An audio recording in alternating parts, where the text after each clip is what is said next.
Hello everyone. Previous lecture में हमने बात करी थी वेन डायग्राम की। वेन डायग्राम में हमने बताया था कि किन्हीं भी सेट्स के जो ऑपरेशंस हैं या सेट्स के रिलेशनशिप्स को हम जो है वेन डायग्राम के थ्रू रिप्रेजेंट करते हैं, और पिक्चर के थ्रू अगर हम किसी भी चीज़ को रिप्रेजेंट करते हैं तो ज़्यादा अच्छा होता है समझने में। फिर हमने बात करी थी ऑपरेशंस ऑन सेट्स, और ऑपरेशन ऑन सेट्स में हमने बात कही थी कि यूनियन होता है और इंटरसेक्शन होता है। किन्हीं दो सेट्स की यूनियन को अगर हम रिप्रेजेंट करते हैं तो हम कहते हैं कि और सिंबल का यूज होता है।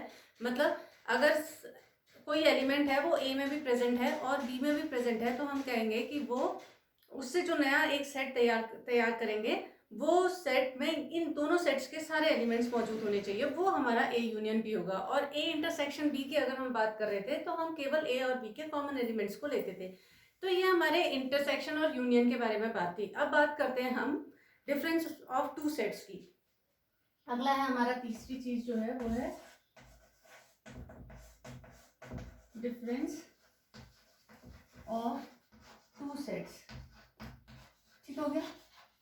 मान लिया दो सेट्स है हमारे पास ए और बी, और मैं इनके डिफरेंस निकालने की बात कर रही हूँ। वेन डायग्राम के थ्रू कैसे रिप्रेजेंट करूंगी इसे? वेन डायग्राम के थ्रू रिप्रेजेंट करने के लिए हमें वही एक यूनिवर्सल सेट ले लिया हमने। यूनिवर्सल सेट के अंदर हमने दो इंटरसेक्टिंग सर्कल्स ले लिए जो हर एक सेट को रिप्रेजेंट कर रहा है। ये ए है हमारा और ये बी है। अगर मुझे ए माइनस बी को सपोज मैं इसमें दिखाना, इंडिकेट करना चाह रही हूँ, तो वो कैसे दिखाया जाएगा? ए में से हम बी को हटा दे रहे हैं। ए में से बी को हटाना मतलब बी कितना है, ये पूरा इसको हटा दे रही हूँ, तो ए में कितना बचा? यही तो बचा, ये हमारा ए माइनस बी को रिप्रेजेंट करेगा। ऐसे ही अगर मैं बी माइनस ए की बात करूंगी तो बी माइनस ए कितना हो, कौन सा वाला पार्ट होता होगा? ये हमने दो सर्कल्स ले लिए, ए और बी, जो कि सेट को रिप्रेजेंट कर रहे हैं। ये हमारा यूनिवर्सल सेट है। और अगर बी माइनस ए की बात कर रही हूँ तो मैं बी में से ए को अलग कर दूंगी। बी ये पूरा था, उसमें से ए का जितना भी हिस्सा आ रहा है उसको हमने अलग कर दिया, तो ये हमारा आया बी माइनस ए। ए माइनस बी और बी माइनस ए को हम इस तरीके से रिप्रेजेंट करते हैं डिफरेंस ऑफ टू सेट्स को। ठीक है। अगर इसे सेट बिल्डर फॉर्म में रिप्रेजेंट करेंगे तो फिर भी तो हमारे एलिमेंट्स ही आ रहे हैं ना। तो मैं सेट में ऐसे एलिमेंट्स को बैठा रही हूँ जिसमें x was there, x is an element of A and x does not belongs to B।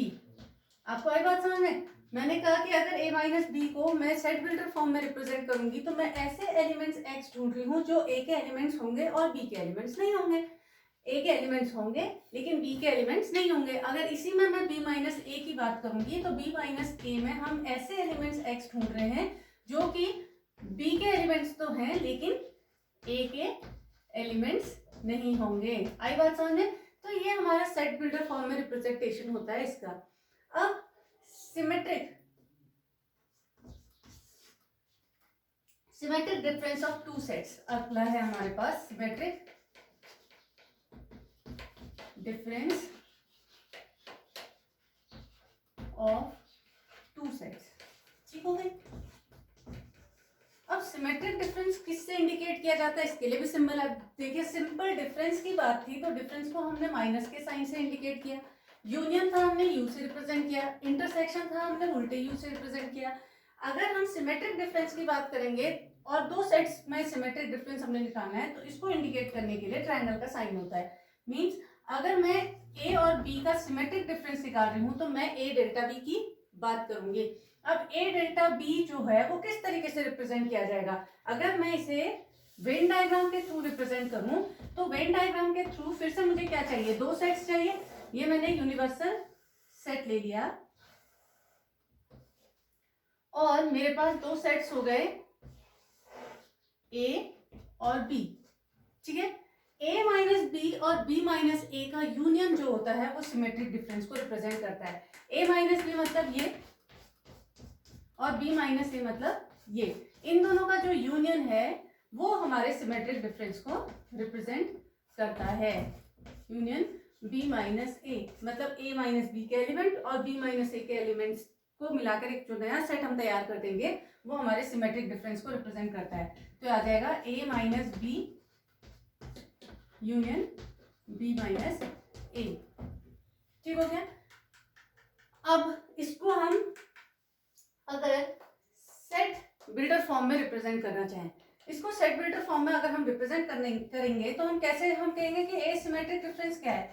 अब क्या मैं इतना बड़ा सा लिखूं कि x वो एलिमेंट x ढूंढने हैं such that x is an element of a and x does not belongs to b, और x is an element of b and x does not belongs to a, अगर मैं इसको देखूं तो उसके हिसाब से। लेकिन अगर मैं सीधे सीधे तौर पे बात करूं तो इसका मतलब वो सारे एलिमेंट्स आ रहे हैं सिमेट्रिक डिफरेंस में, किसको छोड़कर, इस छोटे से पार्ट को छोड़कर, और इस पार्ट का नाम क्या था, इंटरसेक्शन। तो हम क्या कहेंगे, हम ऐसे x ढूंढ रहे हैं such that x are not the elements of या does not belongs to a intersection b। ये सिंपल सा इसका सेट बिल्डर फॉर्म हो गया। देखिए छोटे से उसमें हमने अपनी बात रखी, हमने कहा सिमेट्रिक डिफरेंस की अगर हम बात कर रहे हैं तो symmetric difference of two sets को अगर सेट बिल्डर फॉर्म में रिप्रेजेंट करेंगे तो a इंटरसेक्शन b में नहीं आने वाले एलिमेंट्स की हम बात कर रहे हैं, मतलब a यूनियन b में से हमने a इंटरसेक्शन b को गायब कर दिया, तो बचा हुआ हिस्सा जो है हमारा वो हमारा सिमेट्रिक डिफरेंस को रिप्रेजेंट करता है। तो ये छोटी छोटी चीजें थी। अब मैं आपको जरा a माइनस बी और b माइनस ए जो भी है मतलब अब एग्जांपल्स के थ्रू समझा देती हूँ, आपके बुक में है जो।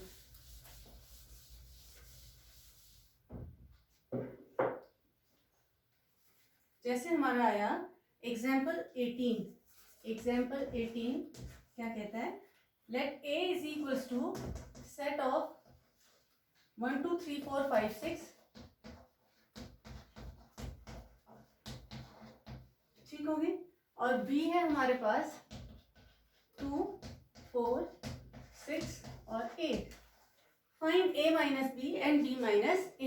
ये बोल रहा है a माइनस बी भी बताओ और b माइनस ए भी बताओ। a माइनस बी हमारा कितना होगा, हमने a में से किसको हटा देना है, b को हटा देना है। अच्छा एक बार पहले वेन डायग्राम के थ्रू हम इसे रिप्रेजेंट करते हैं। ये हमारा यूनिवर्सल सेट हो गया और सेट a बनाया हमने और सेट b बनाया, कॉमन एलिमेंट्स को हमने इसके अंदर भरना है। ये आ गया हमारा 2 और 4 कॉमन एलिमेंट हो गया, देखो इसमें 2 है 4 है 2 है 4 है और 6 भी है, तो हम 6 के लिए भी जगह बचाते हैं 4 और हमने 6 भी भर दिया, ठीक हो गया। अब बचे हुए एलिमेंट्स कौन से, 2 4 और 6 तो आ गए, 2 4 6 तो आ गए।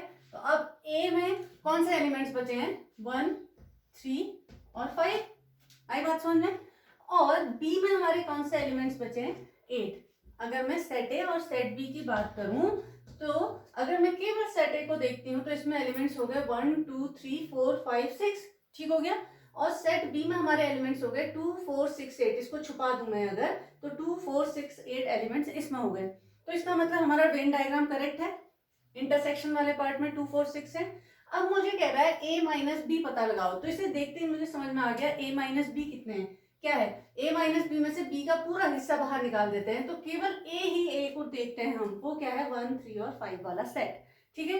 तो a माइनस बी अपने आप में एक सेट है, दो सेट्स के डिफरेंस से, दो सेट्स के यूनियन से, दो सेट के इंटरसेक्शन से, दो सेट के सिमेट्रिक डिफरेंस से हमें एक सेट ही तैयार होता है। तो इसके अंदर जो एलिमेंट्स बचे वो आए 1 3 5। अब अगर हम वेन डायग्राम के थ्रू नहीं चेक करते इसे और डायरेक्ट हम दिखा रहे होते तो हम कैसे दिखा लेते, हम 1 2 3 4 ए में से बी के एलिमेंट्स जितने भी कॉमन एलिमेंट्स थे उनको काट देते, तो बचा हुआ कितना एलिमेंट रहते हमारे, जो भी रहते वो हमारा ए माइनस बी का सेट होता 1 3 और आगे बात समझ में।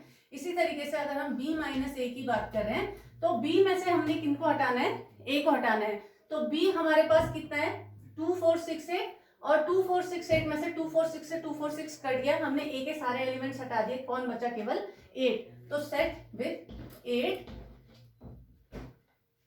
एलिमेंट।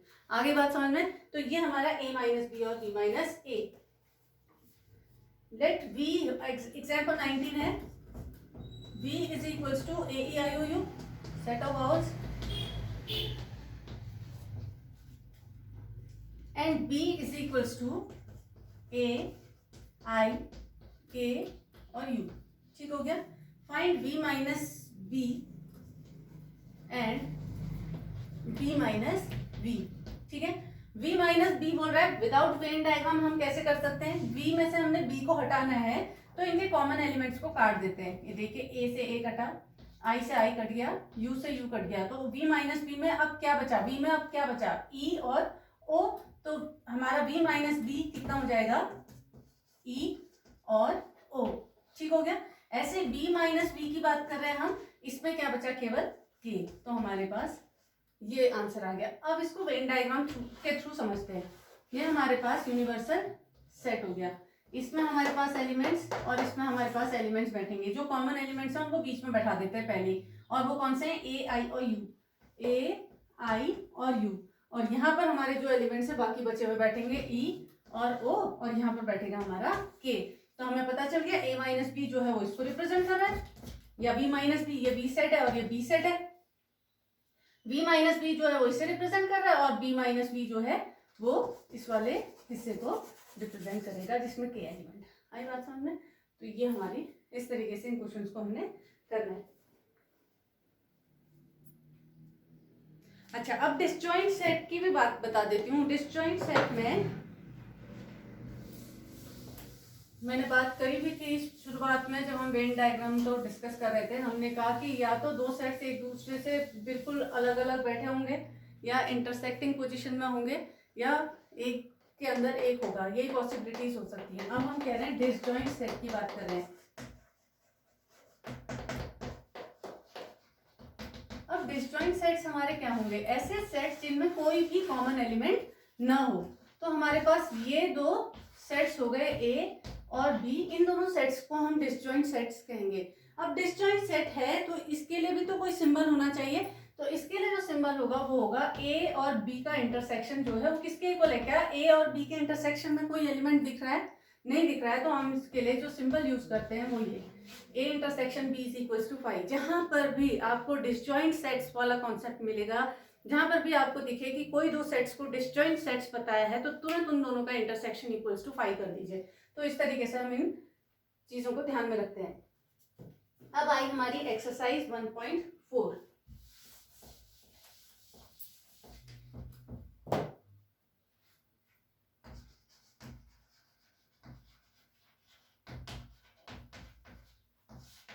चलिए बात करते हैं पहले क्वेश्चन की।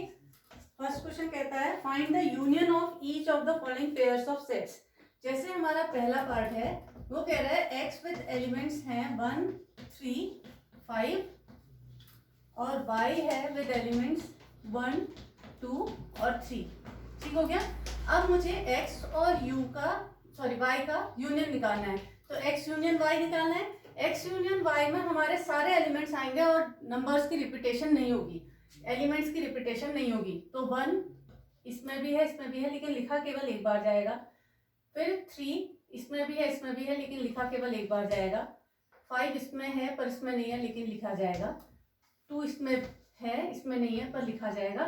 तो हमारा जो x यूनियन y का सेट तैयार हुआ वो 1 3 5 2 है। ठीक हो गया। अगला हमारा थर्ड क्वेश्चन ले लेते हैं। सेकंड आप खुद से करिएगा। a is equals to x such that x is a natural number and multiple of 3। Multiple of 3। ठीक हो गया। और b कह रहा है x such that x is a natural number less than 6। ये हमारे पास दो सेट बिल्डर फॉर्म में दिए हैं। अब सेट बिल्डर फॉर्म को पहला काम हमें रोस्टर फॉर्म बनाने का होता है, ये तो आपको पता ही है। तो जब मैं सेट ए की बात करूंगी, मैं इसका क्या तैयार करूंगी, set builder form.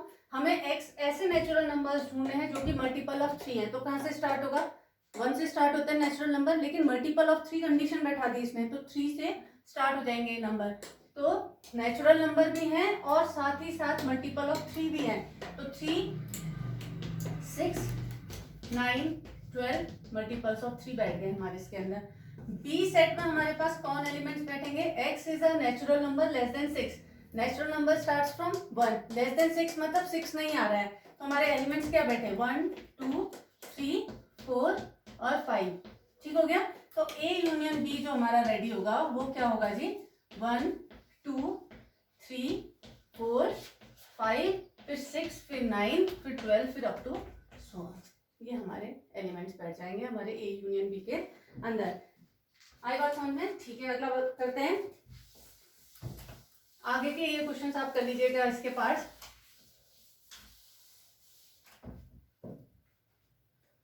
Second question कहता है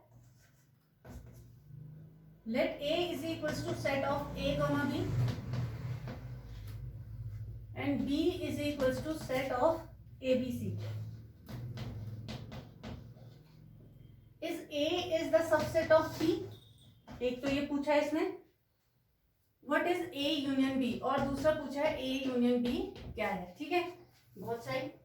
हमें पता लगाना है कि क्या A B का सबसेट है। सबसेट होने के लिए A के सारे एलिमेंट्स B में मौजूद होने चाहिए। देखते हैं A के A और B एलिमेंट्स क्या B में मौजूद हैं। यस, मौजूद हैं। Every Since every element of, आप लिख लीजिएगा, every element of A are present in B, so A is the subset of B। फिर हम A यूनियन B की बात करेंगे, तो A यूनियन B में हमारे पास सारे एलिमेंट्स आने चाहिए, तो वो आ जाएगा हमारा A, B और C। ये हमारे A यूनियन B को रिप्रेजेंट कर रहा है।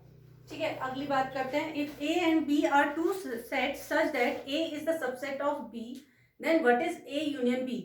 अभी आपने देखा ऊपर जहां पर A हमें दिया हुआ था, B भी दिया हुआ था और पूछा था कि क्या A B का सबसेट है। हमने दिखाया yes, A is the subset of B, क्योंकि A के every elements are present in B। तो उसने अगला हमसे पूछा था A यूनियन B, और A यूनियन B हमारा क्या आया था, B आया था, तो अगले वाले का आंसर इसी में छिपा हुआ है। थर्ड क्वेश्चन कहता है if A and B are two sets such that A is the subset of B, then what is A union B? क्या होता होगा, आप देख लेंगे। ठीक है, अगले बात करते हैं फोर्थ क्वेश्चन की।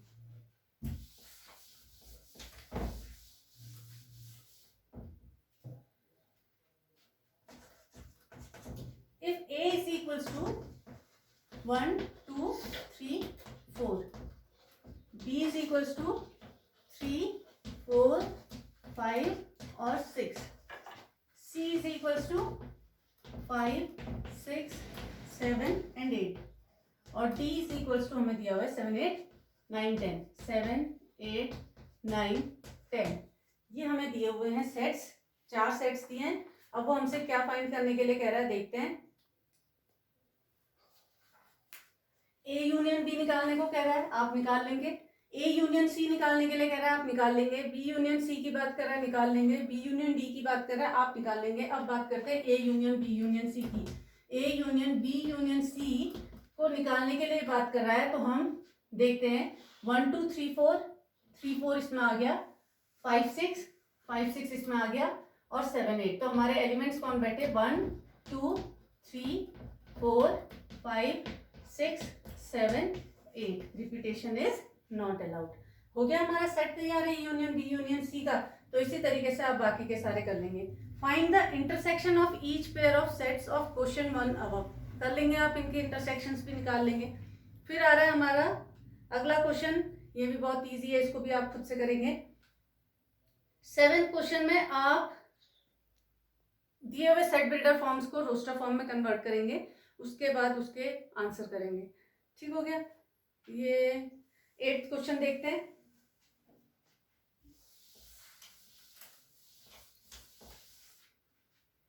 एट्थ क्वेश्चन कहता है which of the following pairs of sets are disjoint. पहला है हमारे पास 1, 2, 3, 4, 1, 2, 3, 4, और दूसरा हमें सेट बिल्डर फॉर्म में दिया है दूसरा set, x such that x is a natural number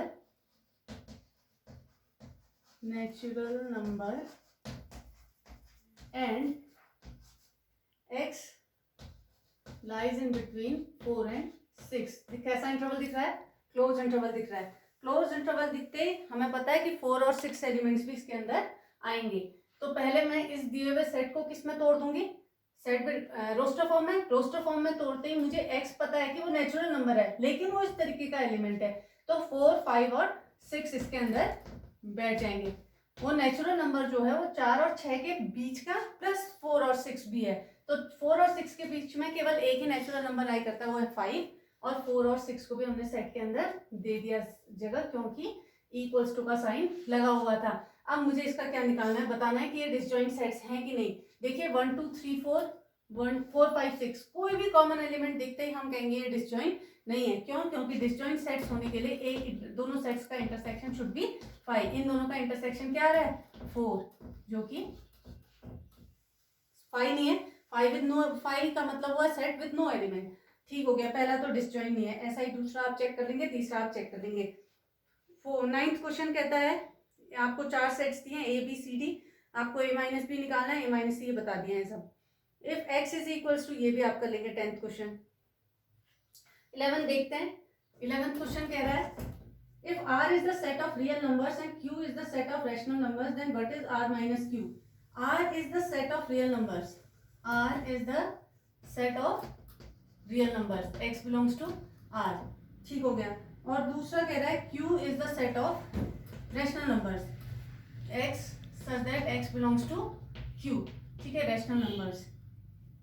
then what is r minus Q? r minus Q वो आपसे पता करने के लिए कह रहा है कि क्या रैशनल नंबर्स क्या होते हैं, रियल नंबर्स क्या होते हैं। r रिप्रेजेंट्स रियल नंबर्स ना, तो रियल नंबर्स में हमारे पास सारे natural numbers, whole numbers, integers, rational numbers सब आ जाते हैं। और रैशनल नंबर्स क्या होते हैं? जो कि p/2 के फॉर्म में रिप्रेजेंट किए जा सकते हैं। तो रैशनल नंबर्स के अंदर भी हमारे क्या चीज आ गए? सारे नेचुरल नंबर्स आ गए, सारे इंटीजर्स आ गए, सारे होल नंबर्स आ गए, सब चीजें आ गई। अब बचा क्या? रैशनल जो रियल नंबर्स होता है, रियल नंबर्स को हम दो चीजों में डिवाइड कर सकते हैं। रियल नंबर लाइन में हमारे पास रैशनल नंबर्स भी होते हैं और इरैशनल नंबर्स भी होते हैं। आपने पढ़ा था पिछले साल की रियल नंबर लाइन पे आप किसको एक्सप्रेस करना सीख रहे थे? रियल नंबर को एक्सप्रेस करना सीख रहे थे, रैशनल नंबर को एक्सप्रेस करना सीखते थे। जैसे 4/5 को दिखाओ बनाना सीखा था आपने, जिसमें आप सेमी सर्कल का यूज करते थे या इन चीजों का यूज करते थे। 9.8 को रिप्रेजेंट करते थे, √3 को रिप्रेजेंट करते थे। तो √3 √2 क्या है? इररेशनल नंबर्स ही तो हैं।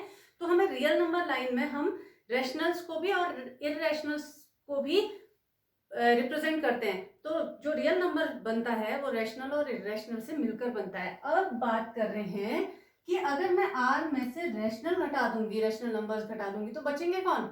Irrational numbers. तो r माइनस क्यू हमारा जो तैयार होगा वो क्या होगा? Set of irrational numbers. आगे बात समझ में?